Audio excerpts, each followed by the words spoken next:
Madam President, you have a quorum. Thank you very much, Madam Clerk. Welcome to the Peralta Community College District's regular meeting of the Board of Trustees. We're calling the meeting to order. And do we have a readout of closed session?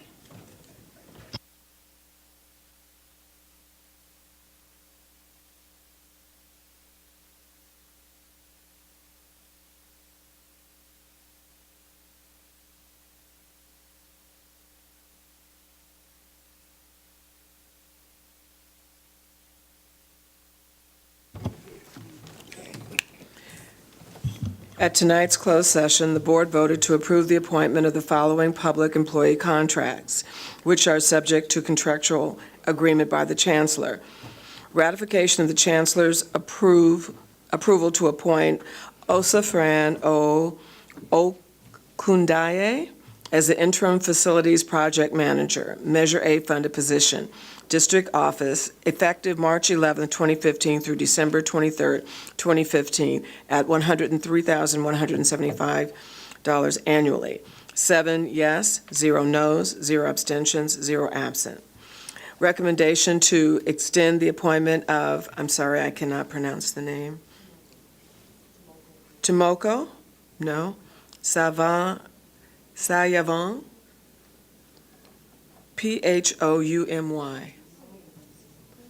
Phoumy?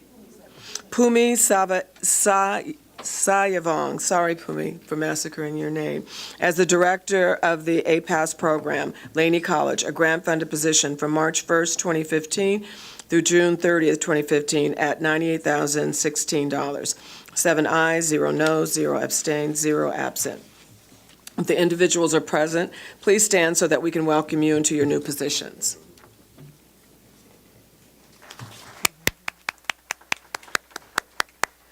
Madam President, that concludes the closed session readout for tonight.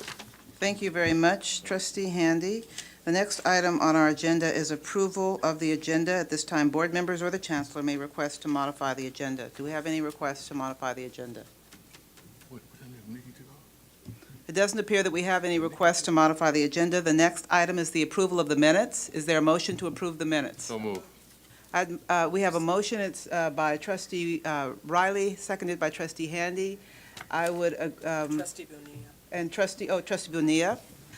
I would suggest one modification to the minutes that Trustee Brown had recognized and welcomed the accreditation team.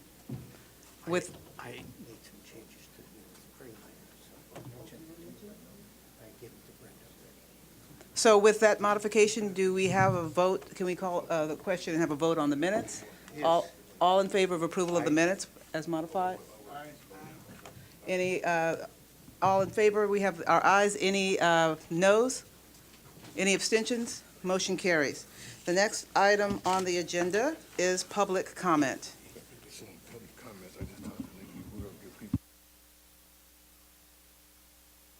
So Trustee Gonzalez-Yuen, will you handle our public comment period, please? I sure will, and what I'd like is clarification from the board president. Our normal protocol is 3 minutes per person. We have about 40 comments here, something like that. I think that'll take us till sometime after midnight. And so I'd like direction from the board president how you would like to handle the time allowed for each presenter, because I'm not empowered to make that decision on my own. Do we have a comment from our interim general counsel regarding the public comment period? Generally, the board is permitted to set a reasonable limitation on public comment on any particular topic. You should make efforts to make sure that you're hearing multiple sides of an issue if that's the case. But I haven't reviewed the bylaws particularly. I can do that right now. So what we'll have then is a proposal that we have shared time Am I correct, Trustee Gonzalez-Yuen? Was there a proposal made? I don't have a proposal. I'm just asking for direction from the board how you would like me to administer this list. So what I'd like for us is to beg the indulgence of the audience, and so that we can hear everyone's comment in a reasonable manner, so that we all have, so that you have a chance to speak and enjoy your right to free speech, that you share the time, and that we try and limit the comments to 1 minute, so that we can, and if you could come up as a group, and if there are those among you that are of the same mind and wish to share time, that we do that as well. Do we have any other comment from the Chancellor or from the board regarding that? Trustee Gonzalez. I just wanted to Galassa. assure the audience that this has been past practice, and that if you'll note in the public communication document itself, in the agenda, it says a maximum of 15 minutes, up to 3 minutes per individual will be provided. Obviously, this is going to take a lot more than 15 minutes, and hence the necessity for reducing the time per person to what seems to some to be an unreasonable 1 minute. Can we call the question and have a board vote regarding the modification of the process? Do we have a motion by trustee? Second. We have a motion by trustee Rice, second by trustee Galassa, I'm changing your name, and trustee Withrow. All in favor? Aye. Any opposed? Any abstentions? Motion carries. So trustee Gonzalez-Yuen, will you begin? Oh, we have an abstention from trustee Gonzalez-Yuen. Trustee Gonzalez-Yuen, will you begin the public comment period? Thank you. I'm going to call people by name, and if you'll just come up as I call your name, that would be great. So the first person that I have on the list is Edie Chan, Lorna Pasquale, and Becky Sit, followed by somebody named Hong, and then Josephine Lee.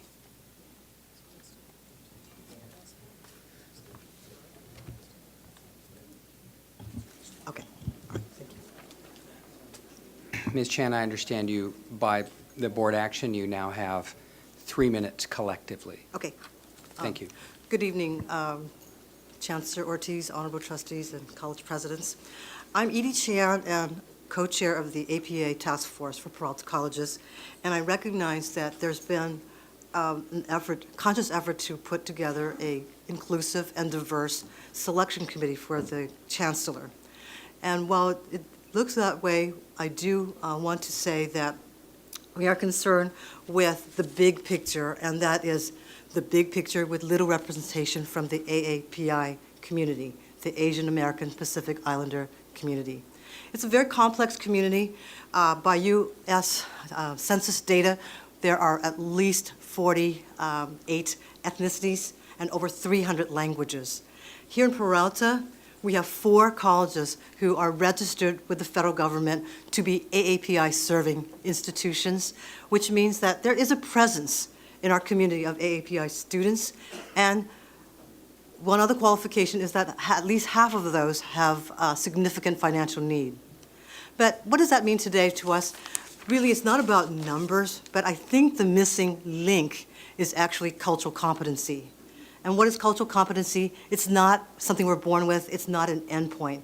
It is a commitment and an ongoing engagement to value each person and bring to the table adjustments in balance of power as they exist in our pathway. Now, in our community here, these competencies need to be manifested across the board with policymakers, administration, and daily practice. So our ability to work together is actually at stake here. And in looking at the selection for the new chancellor, we are not saying that it needs to be an AAPI face. We're looking at cultural competencies, and what we want is the opportunity to find someone who has demonstrated experience, demonstrated awareness that there are others in the community, and working with diverse values, practices, behaviors, attitudes, so that we can work well together as a multicultural, multi-ethnic community. Thank you. Thank you very much. Good evening, ladies and gentlemen. I'm Lorna Pascual, Papa Treasurer, Merritt College. Per Trudy Largen's response to my email regarding no Asians on the Chancellor's Search Committee, she stated that the Board of Trustees appointed an exclusive and diverse community, representative of the community we serve, to recommend to the board candidates for the next chancellor. The ethnicity of the committee is as follows: 3 Hispanics, 3 Caucasians, 6 African Americans, and 1 Asian. The student population for fall 2013 is as follows: 15.4 Latinos, 18.8 Caucasians, 25.2 African Americans, 22.7 Asians. Based upon the ethnicity of the committee and student data, the committee is biased and highly imbalanced. The committee does not represent the population we serve. We respectfully request that you create a balanced committee to reflect the student population of the Peralta Community College District. Thank you.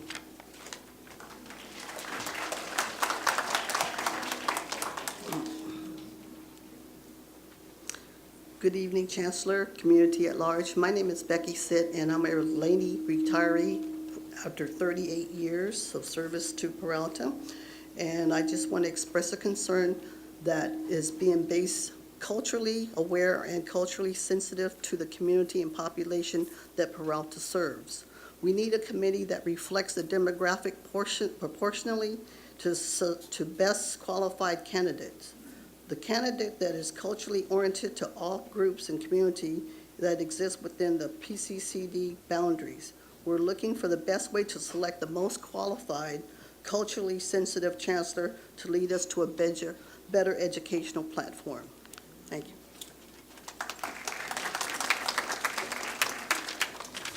Hi, The next good person evening. is Hong, and then followed by Josephine Lee, followed by David Weissman.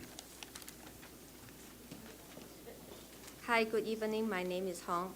I'm taking a day off from work because this meeting is very important to me and my daughter's future. I came from China. In China, the government is willing to pay more for good schools. But here in Oakland, the school district always want to host good schools and programs. Believe it or not, I've been fighting for kids' school for 12 years. 12 years ago, in 2003, the school district wanted to close my son's preschool, Ellis Street. 5 years later, in 2008, the school district again wanted to close my daughter's preschool, Bella Vista. Another 4 years later, in 2012, the school district again wanted to close both my kids' school, American Indian Charter School. Now in 2015, Peralta wants to close the Young Orchestra. Surely you can find money from the general fund to keep this music program going. Please save this Young Orchestra for the future of Oakland. Thank you for listening. Thank you very much. Next person is Josephine Lee, and if people could come up in order and be ready to speak, that would speed things along. Josephine Lee, David Weissman, and then John Hopkirk. I'm giving up my minute to leave. And you are? I Thank am you. Lee Perez, member of the board. Dear Board of Trustees, it is a pleasure to be here tonight to talk to you about a unique program that is outstanding in this country. And this is the Purple Silk Music Education Foundation at Laney, and working with Laney very carefully in the community. Lately, we have a concern that has arisen that is of considerable concern to us, considerable of concern to our community, and that is something that we're going to speak about tonight. I have been extremely concerned about it. I have been happy to have been served on this board for quite a few years, and I have seen the results that it has upon the multi-ethnic group that are part of our program at Laney, and we would like to keep it. But these things that have happened recently would have a major detrimental effect on the overall program that we have, and we would like your consideration. We have several presenters here tonight that will give you the various aspects of this program that would suffer, and we need your help. Thank you very much. Thank you very much. So again, if people could come to the podium and be ready to speak. And your name was, sir? Lee Perez. Lee Perez. Okay, so I've got David Weissman, John Hopkirk, Marcia Hawkins, and Walter, I'm going to say Wooden, but I can't quite be sure. David Weissman, you have a minute? Yes, my name is David Weissman. I'm a board member of the Purple Silk Music Education Foundation, and I'm going to cede my time to the other board members who follow me. I'm Dr. John Hopkirk, retired professor from Sonoma State University. I'm going to give my time to my wife, Dr. June Hopkirk. Good evening, Chancellor, board members, and members of the audience. I am Dr. June Hopkirk, the Vice President of the Purple Silk Music Education Foundation. My husband and I are founding members of the Purple Silk Music Education Foundation, the main outside funder of the Chinese music program at Laney College.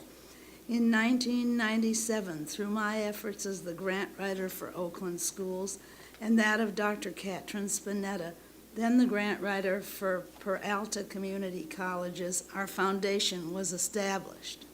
We were impressed by teacher Sherlyn Chu's efforts to establish a music program for the underserved children of Oakland's Chinatown.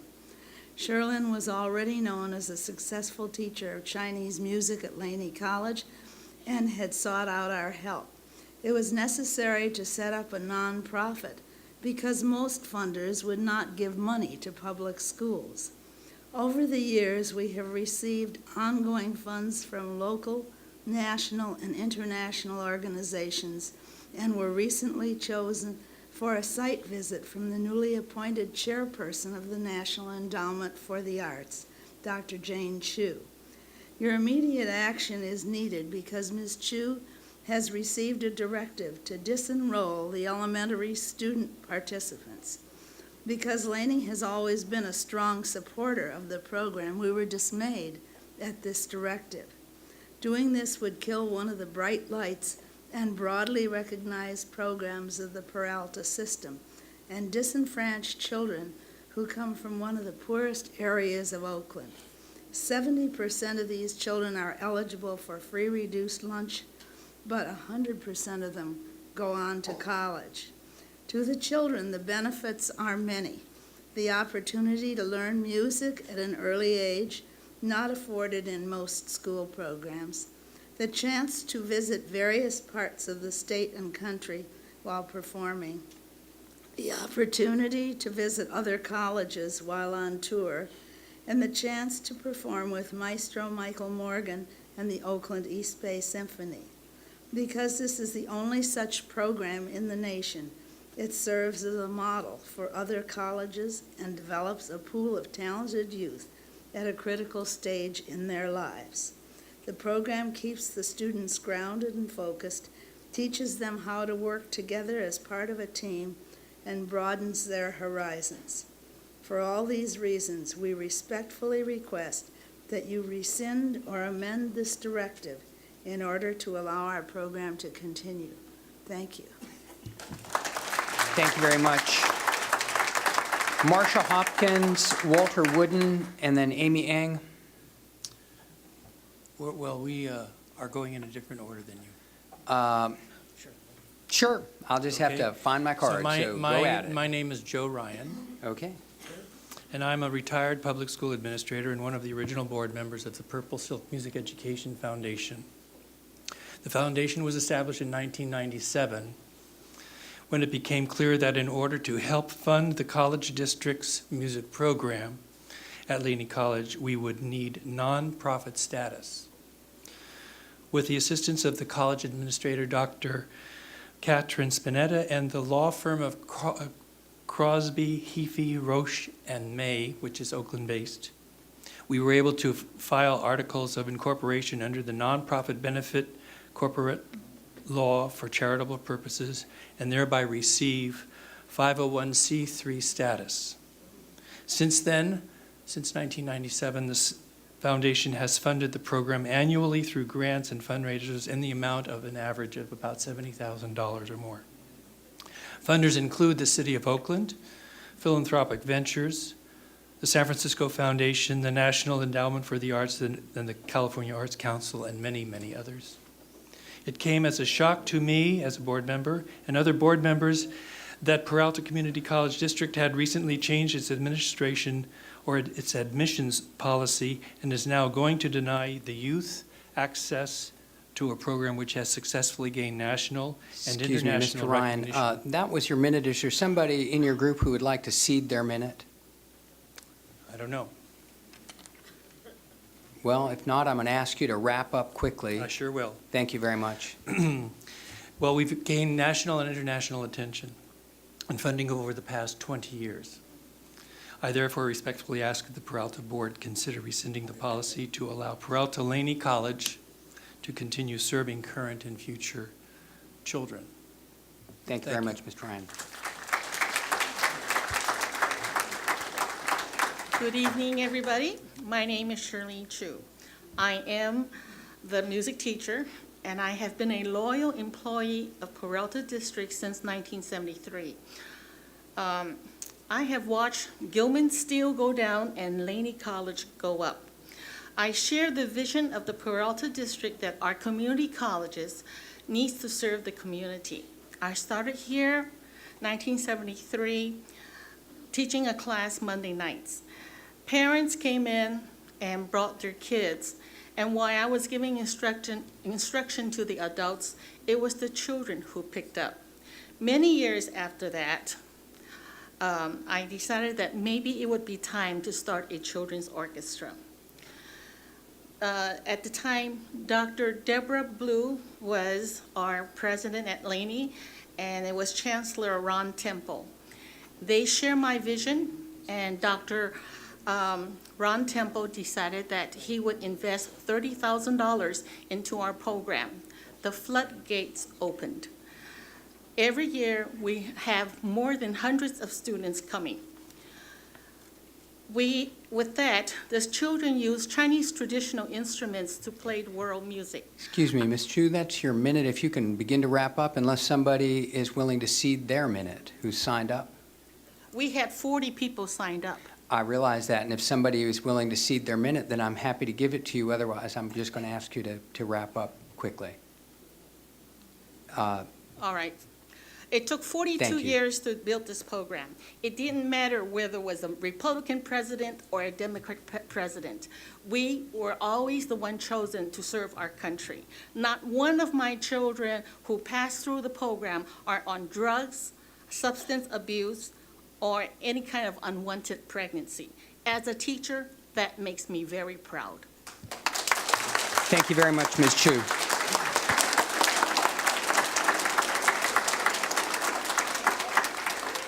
Good evening, all. My name is Marcia Hawkins. I am a Purple Silk Music Education Foundation board member and a retired OUSD teacher of 36 years.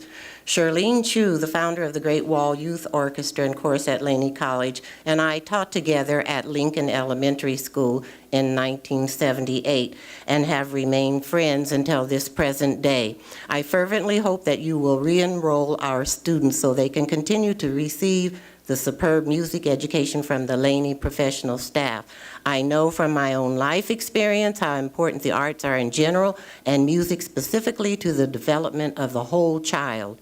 Studies have demonstrated that the arts enhance and support the learning of any academic subject.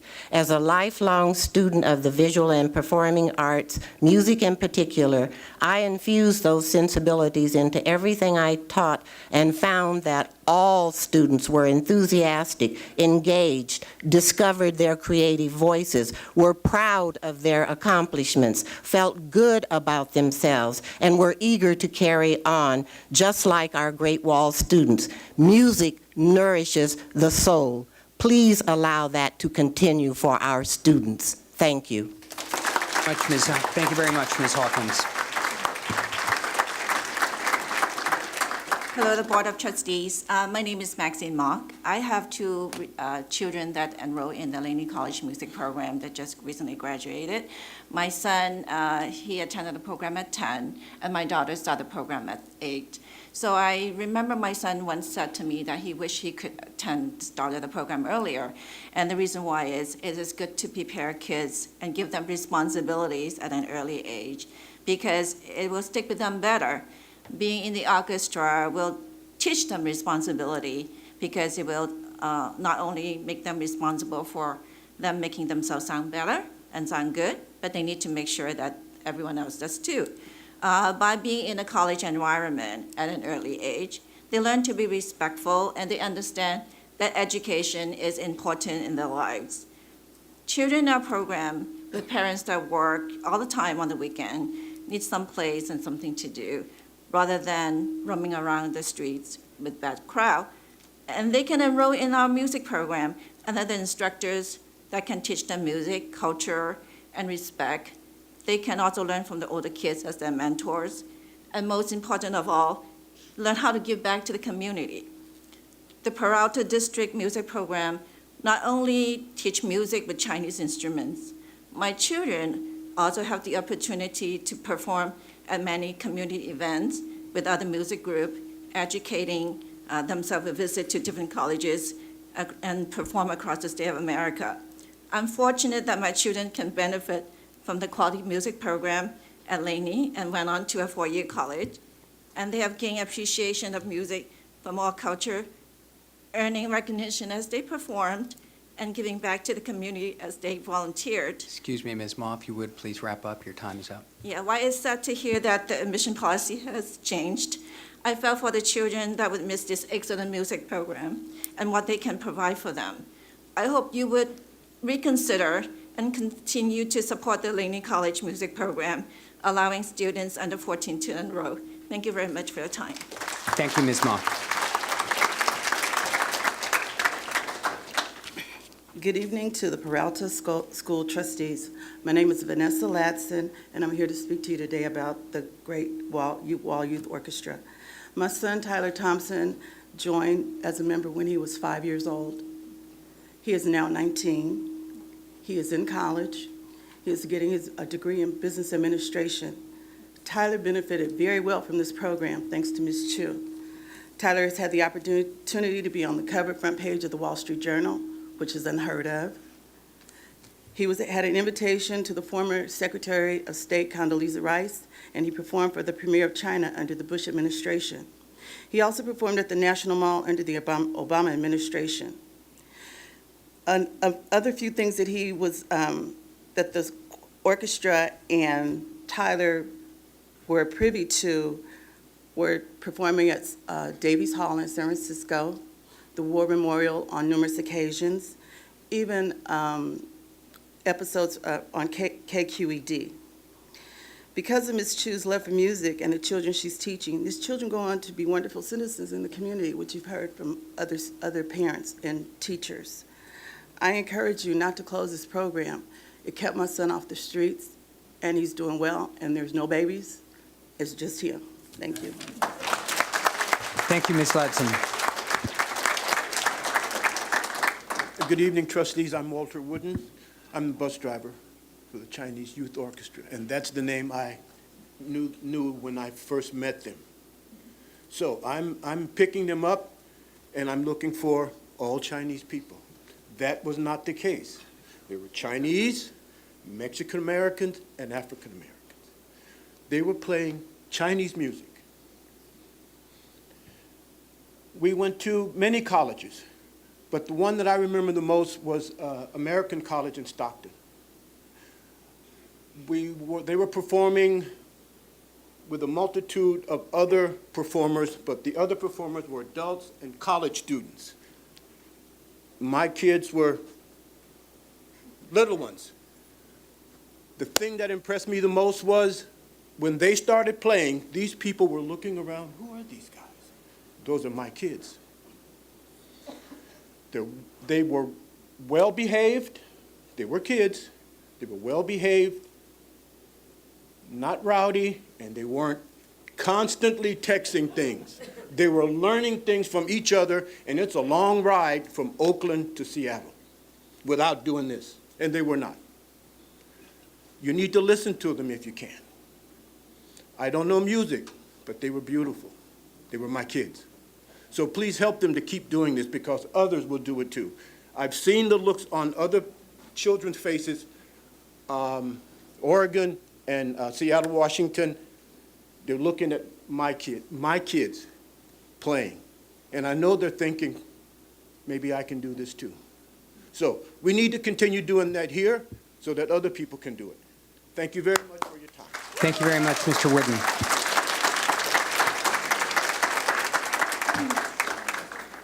Hello, Board of Trustees. My name is Kimberly Gonzalez. I am 17 years old. I currently go to Santa Clara University as a bioengineering major, and I am a proud alumni of the Purple Silk Foundation music program. I was in the program. I started in the program when I was in second grade, so approximately 11 years ago.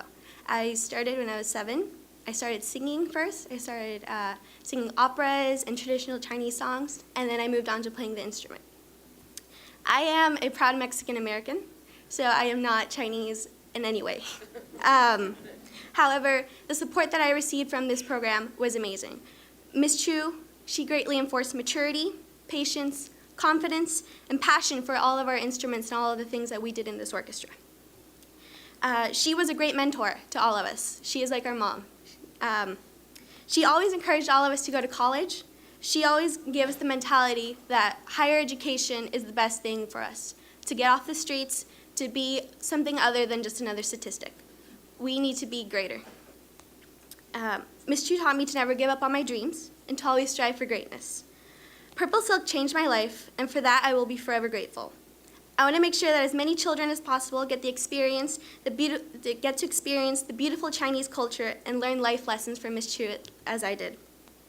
I think that removing this program will be a huge loss for the Chinese American community because so much of it has depended on this program to keep their culture alive and to keep their children from being another statistic. Removing this program will prevent future generations from knowing what a xiaoran is, from being able to travel the country when they aren't able to afford it because their parents are working or they're underprivileged. Please do wrap up. Thank you. It is worth keeping its doors open for K-12 students because they are the future of this country. And by removing something vital that they love and have a great passion for, those kids will be lost. And the knowledge of the Chinese culture will be lost as well. Thank you. Thank you, Ms. Gonzalez.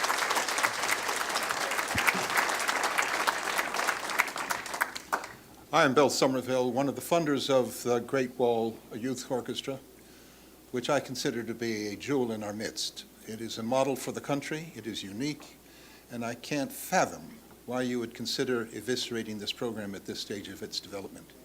Nor is this a way to treat a senior faculty member with 42 years' experience and one of your most prolific teachers in the whole junior college system, community college system. This program has done marvels for young people. To disenroll the young people is to disembowel the program. Don't do it if you can. I urge you to reconsider or to consider not passing this motion. I think of Laney as a jewel in our midst in the city of Oakland, and I hope we'll keep it that way. Thank you. Thank you very much, Mr. Somerville. Hi, good evening, Honorable Trustees. My name is Amy Sueko Ng. I'm a Senior Program Officer at the Thomas J. Long Foundation, and I'm also a new trustee on the school board, Oakland Unified School Board. But I'm here today to speak as a longtime funder and to lift up and celebrate the great work of the Purple Silk Music Foundation and its outstanding executive director and founder, Ms. Sherlyn Chu. The Thomas J. Long Foundation has been a funder of Purple Silk Music since 2010. We were impressed and inspired by the work of the executive director and also of the organization. We've supported the programs at Laney College for a number of years and also the college field trips and musical tours. And represented the foundation at galas over the years and attended performances at Oakland Technical High School, where the youth performed alongside the East Bay Youth Symphony, the East Bay Symphony as directed by Michael Morgan. And it was just a wonderful opportunity for thousands of our Oakland Unified students to be able to see other youth performing on stage. And so I would like to ask the Peralta trustees to consider allowing students in this program, no matter their age, to continue to have the opportunity to enroll in the Peralta college system. I believe exposure to the community college system at an early age should be seen as an asset. And because these students are being exposed to a college-going culture from an early age, many of them decide to, well, all of them decide to pursue higher education later in life. And I believe that the Purple Silk Music Foundation's orchestra has been really a model program and a model partnership for the Peralta systems, OUSD, local funders, and community-based partnerships. Please wrap up. And over the last 42 years, and I believe we should allow them to continue to excel for many years to come. Thank you.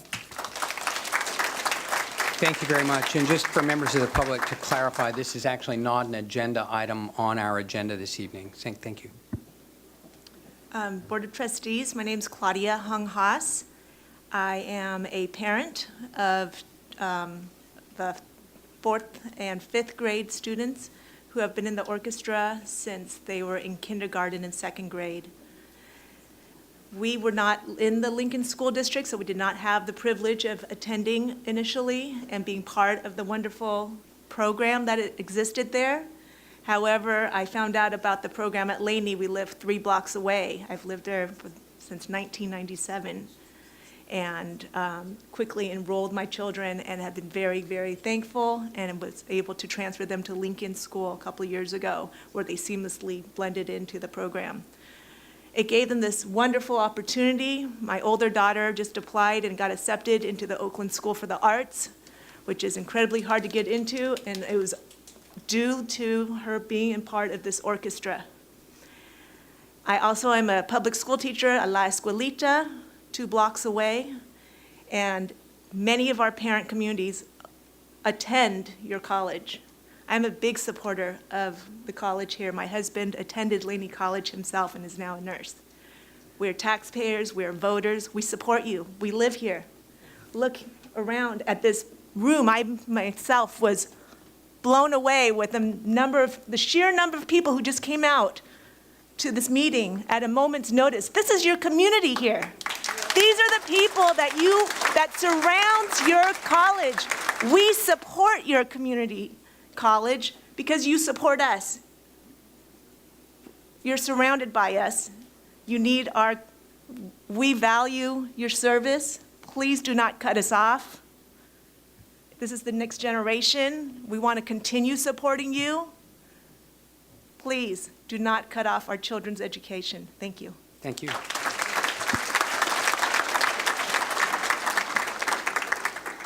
Good evening, Board of Trustees. My name is Olive Huang, and I'm also the parent of the Purple Silk Orchestra. So my son joined this music program about 4 years ago, and he was very timid, and he kind of like not very focused in class. But after he joined the music program, then he kind of like can calm down and focus and doing great in the class. So that is one great accomplishment that he has done, and I think that should be that would be credit to the Purple Silk program. So nowadays my son is in the program for 4 years, and every day he loves playing his the instrument, the moon guitar. And I've never seen a kid like enjoy so much in playing the instrument. We even sometimes he just brought the moon guitar with us on our trip, and then he can play at the back of my car so that he would not miss the practicing time. So every Saturday that he longed for going to Laney College to learn from his teachers and to play his classmates, and he does enjoy that, and he has joy from that. So Please start to wrap up. That is his happiness of life. Nowadays, when you stop him going to continue this program, it looks like that you are taking away his happiness. So, I think that I believe that the board members do want all the kids can thrive and success in the future, and I think that they are on their path already. I think what you're doing now is stopping them doing that. So I hope that you can reconsider and do not block them from getting the way to the success. Thank you. Thank you very much.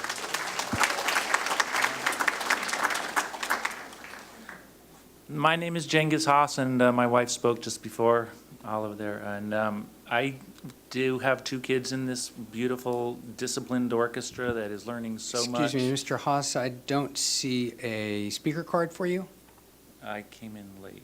Ah, okay, so I don't have a speaker Anyway. card for you. May I have 30 seconds? Sure. Please. Go at And it, I'm like sir. plugging like Tom Hanks did of the, got USA notoriety for plugging community college. I started music classes here in 1980.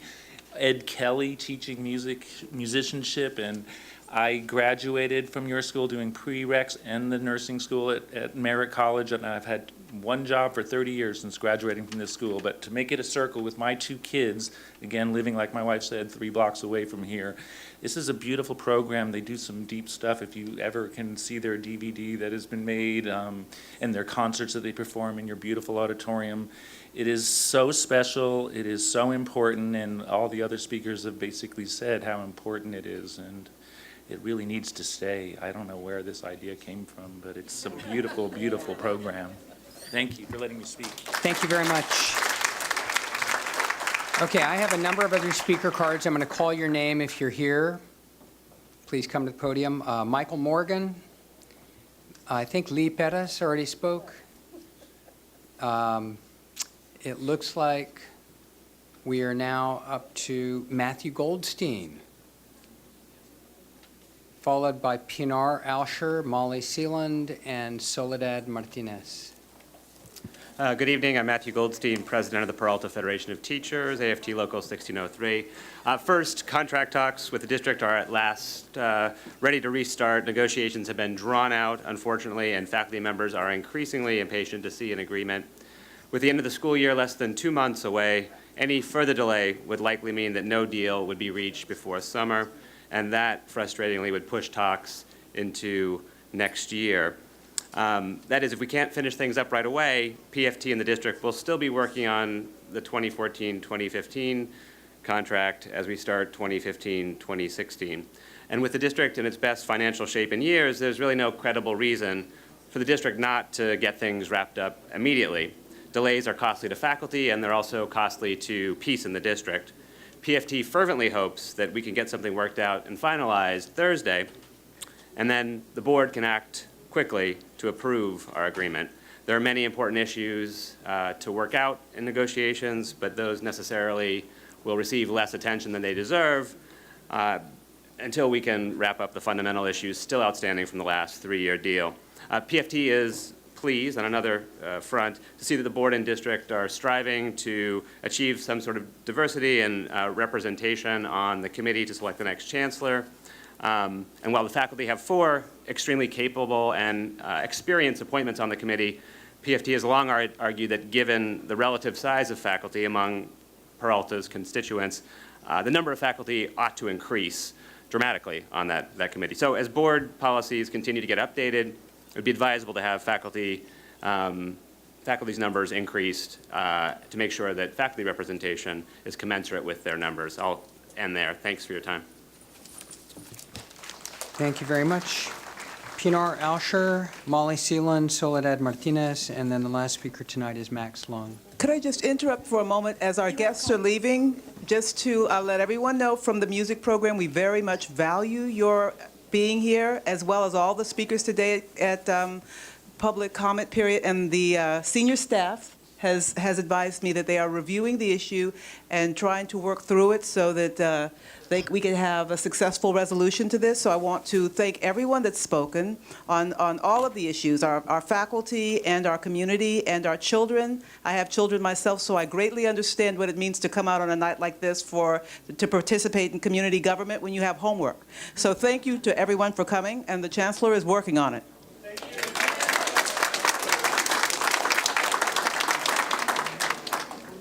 Pardon me. Please continue. Oh, no. It's on. Oh. Hi, my name's Pinar Alsher. I teach at Laney College Chemistry Department, and I am a member of the Sustainability Committee. But today I'm here to talk to you about our annual festival. Every year we have a sustainability festival. It is one of the highlights of my year and my students' year. They work very hard with me to make this possible. It's starting on April 23rd. It runs from 11 to 2, and I'm hoping that all of you can come. I know that you have a poster. And what I'm here to ask for is not money. We have alternate funding that we're looking into. I'm actually asking for your support, your coming together as a community college to come out and experience all of the possibilities that Peralta has to create a community that is for sustainable development. And we have a lot of people that are coming out. This year we have almost 95, and it's growing, exhibitors, and we expect 2,000 visitors. Last year we had 1,500, and we had, I think, 50 exhibitors. Over 70, actually. Oh, really? That's fine.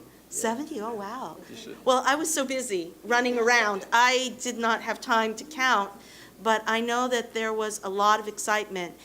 People come from all over the colleges.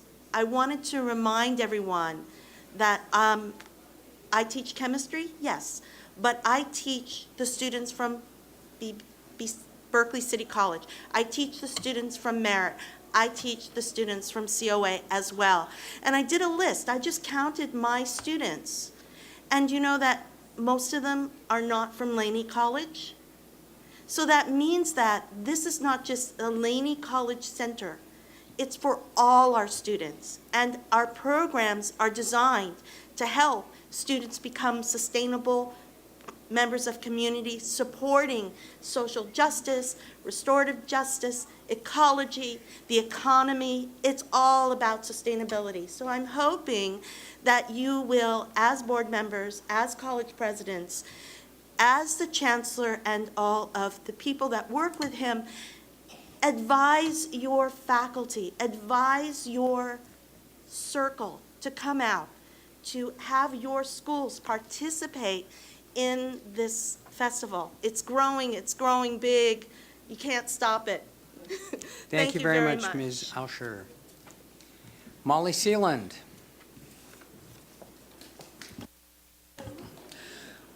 Good evening to everybody who stuck around. I'd like to announce that the Merritt College Horticulture Department is hosting an event on Friday. It's called the March Field Day. It's really in conjunction with the CTE programming. We're inviting our advisory board to come and participate with activities with landscape tools, maintenance, safety, and repair. So I wanted to thank the president, Norma Ambrose Galaviz, for your leadership and supporting this. Also, Dr. Bug, and of course, the chancellor. So if you can come Friday morning at 8 o'clock, you can learn about tools, safety, repair, and maintenance. Thank you very much. The next speaker is Soledad Martinez. I would like to switch my time with Max Leon All and right. speak after him. Oh, okay. Mr. Leon. Good evening. My name is Max Leong, and I am the ASMC Chief Justice and reporting on behalf of ASMC and ICC at Merritt. Tonight we'll be dividing the responsibility of the delivery of this report. On March 12th. Is this is this an open comment time, or this is the student government time? Student government. Okay. Do you want to do that now, President? I would most certainly like to All right. welcome Mr. Leung to start our next agenda item, which is the Associated Student Government Reports. So our public communication is closed, and thank you very much, Mr. Leung, for your leadership in government, and please continue. Ms. Martinez, did you have public comment, or were you doing a student government? She's after me. Okay, thank you very much. Sorry All for right, the just trying to confusion. clarify. Are we timed for this, or? Okay. On March 12th, the accreditation team's closeout report They acknowledged ASMC's strong presence and involvement. The team also noted that the student body, in conjunction with the Office of Student Activities, have been successful in planning and presenting diverse events and programs. And also, ASMC elections are underway. We currently have 19 candidates running for office. Campaigning started this week. For the last few weeks, the Tobaccoless Club has been surveying students to become a smoke-free campus. The representative will be providing an update at the next ASMC meeting. On March 23rd, ASMC provided the whole board with the ASO financial transaction workflow from the Peralta College District for review and feedback. Some of the ASMC leadership plans to attend the Legislative Learning Day on April 15th in Sacramento. ASMC leadership is also planning to attend the General Assembly May 1st through the 3rd in Ontario, California. Merritt College has been very active this month, honoring Women's History Month, and has been successful with its event planning. Today, March 24th, the Inter-Club Council has student appreciation with a special acknowledgement to the Lady and Men T-Birds basketball teams. There were 15 student clubs tabling, and the ICC served free food, cake, and drinks. The ICC also provided giveaways, backpacks, binders, and school supplies. Students were full of spirit, collaborating with each other and enjoying the music. Tomorrow, March 25th, Puente has a full program for Women's History Month. That will be from 11:30 to 1 p.m. We invite you all to attend. It will be held in the Huey P. Newton and Bobby Seale Student Lounge in R110. The program consists of the following: spoken word, poetry by Merritt College students, student speaker Maria Salcedo, class of 2014, and Denise Davis, class of 2016.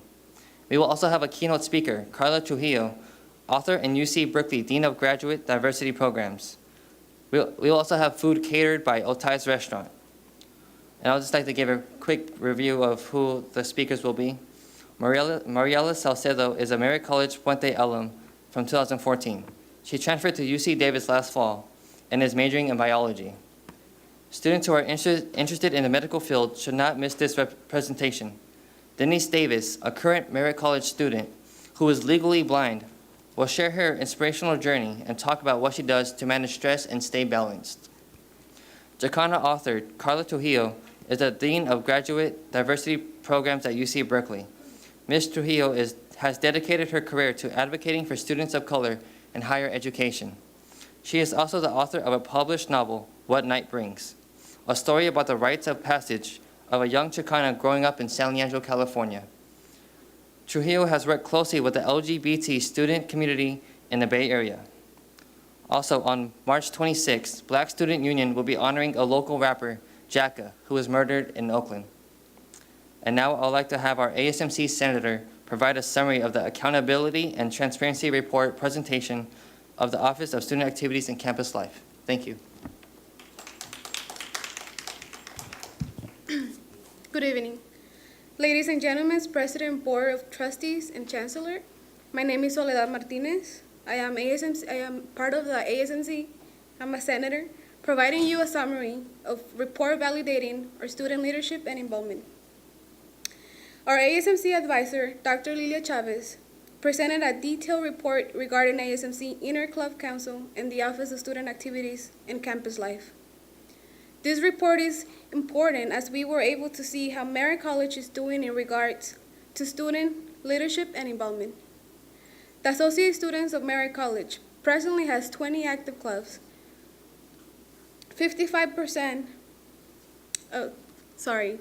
It has 20 active student leaders. 55% are female, 45% are males, 9 males and 11 females.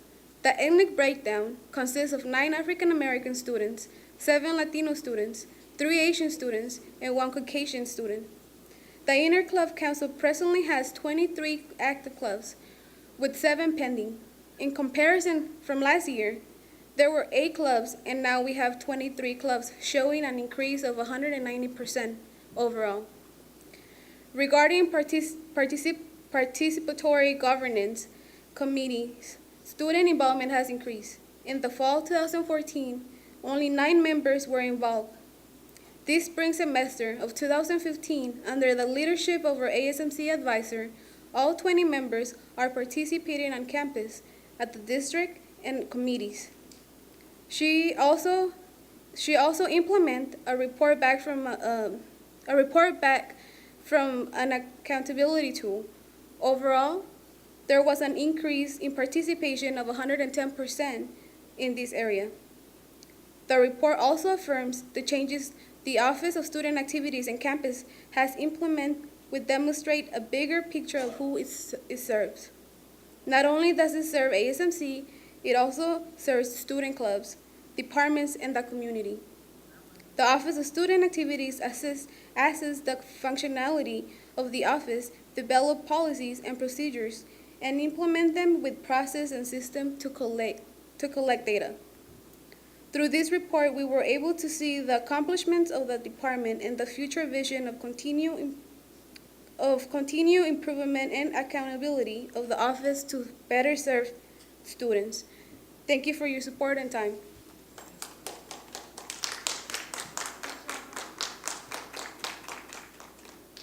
Thank you very much to our Associated Student Government leaders. The next item on our agenda is the Chancellor Report. Chancellor Ortiz.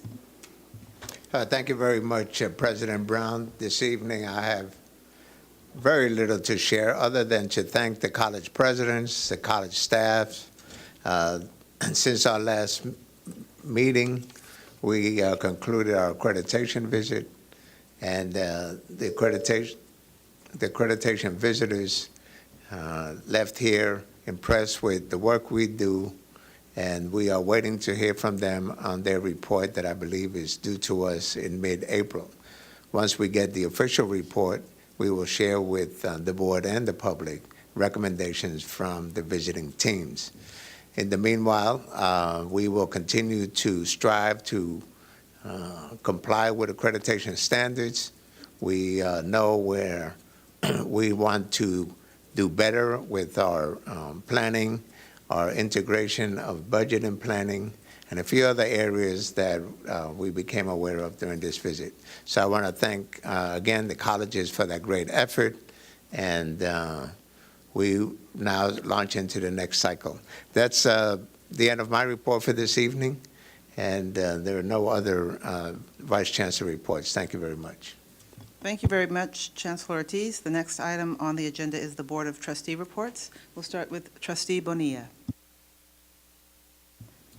Trustee Raleigh. Trustee Handy. Trustee Riley. Trustee Galassa. Trustee Withrow.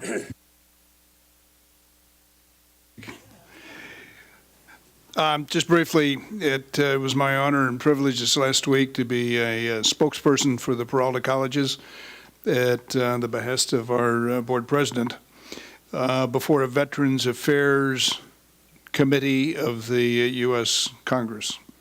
It focused on economic opportunity. And I want to thank the Chancellor and his staff and the colleges, especially Berkeley and College of Alameda, for coming up with definitive data statements on what we do and how we do it, what our constraints are, what our problems are with the Veterans Administration. We had 8 calendar days notice, so it's very much appreciated that you all came up with the information that you did. I had the privilege of going to a veterans grouping at Berkeley City College at their space, and about 30 veterans were there along with some of our counselors and some of the support people from the area, which gave me a feeling, if you will, to try and convey to the committee. The testimony and responses to the questions were well received. The feedback that I've gotten was that they were very, very impressed with what the Peralta colleges are doing, the features that have been put in place or are being put in place, as the case may be. A number of them felt that we were within the spirit and intent as well as legal compliance with federal laws and with the edicts of the Veterans Administration, the desires of the Veterans Administration. I'd also like to say, and I've testified before, but this committee was very well focused and attentive. Many of the times that I've testified, it was just a scramble of people. I mean, you never knew who was listening and whatever. This group, every one of them were focused on it. There was mutual respect among them. And I'd also like to state that the ranking member, which in the parlance of Congress is the senior of the opposition party, so he was the senior Democrat, Congressman Takano, made mention that he had spent 20 years as a trustee for a California community college, and he obviously had a number of questions for me. So that's it. Thank you very much, Trustee Withrow, for representing us before Congress. And thank you very much to our college presidents and to our chancellor and to our interim general counsel and to our consultant and lobbyists in Washington, Rick Spees and Jane Sargent for helping support us in that effort. And Trustee Handy. Hello, everyone. It's been a very busy 2 weeks with lots of events taking place.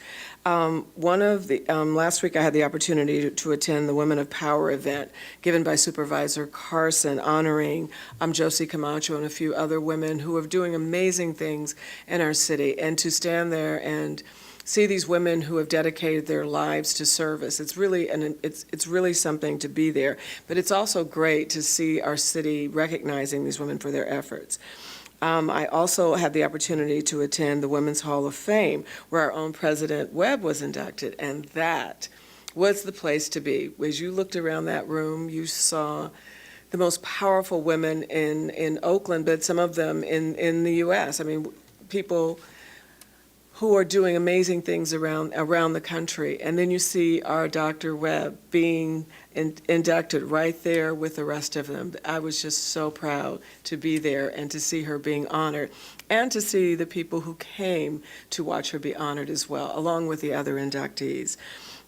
There was an event that I only got into the tail end at Merritt College, but Dr. Ambriz Galaviz told me that it was a really impressive conference on providing jobs for people who are doing reentry. And I think it's just it's something that's really important.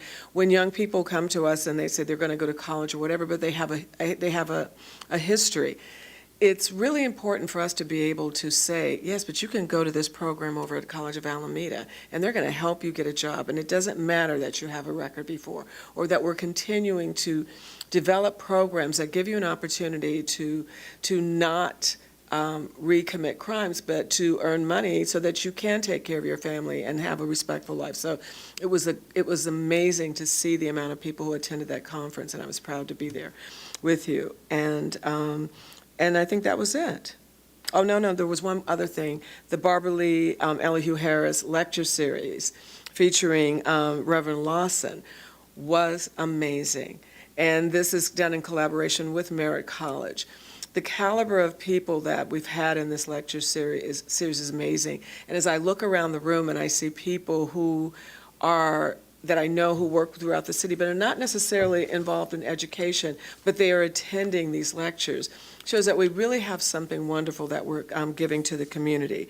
And it was just great to be there. And then I looked up, and there were the Berkeley City College students that I met at the gala. And that excites me as well, because so many of our Peralta students were there because of an interest. And that's something really great to see on a Saturday night, that our students are still thinking that it's important to participate in this lecture series. So good work, everybody, and thank you. Thank you very much, trustees. And now we'll have the District Academic Senate report. Thank you, Madam President, and good evening, trustees, Chancellor, District Administration Center staff, college presidents, colleagues, and members of the public. About a week ago, in conversation with my social sciences colleague, friend Dr. Inger Stark, about the state of higher education today and its implications for our teaching and learning processes, she excitedly referenced a recently published book that has stimulated her understanding and awareness of pertinent issues that warrant our concerted attention. Thanks to her generosity and in response to our common concerns, since this past weekend, I've been reading Kevin Carey's book, The End of College, Creating the Future of Learning and the University of Everywhere. We made a commitment to read it together and to jointly explore what can be done now to help move Peralta through the inevitable changes accompanying 21st century teaching and learning. Simply stated, this is a book that every Peralta trustee, chancellor, college president, vice president, dean, and faculty member, especially those still young in their careers, should read, and soon. I am astounded by Mr. Carey's eye-opening, succinct, yet telling history of higher education in America and where community colleges like ours fit into the bigger picture. For the first time, I see clearly several previously unrecognized factors that help explain why we've been having such a difficult time providing an effective framework for the educational needs of our diverse community. Of course, we are not alone in this strained circumstance. It affects every community college in the nation.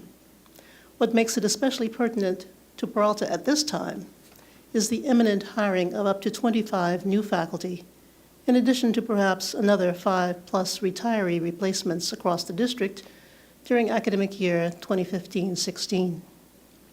We received this, quote, good news, unquote, at the last Planning and Budgeting Council and District Education Committee shared governance meetings.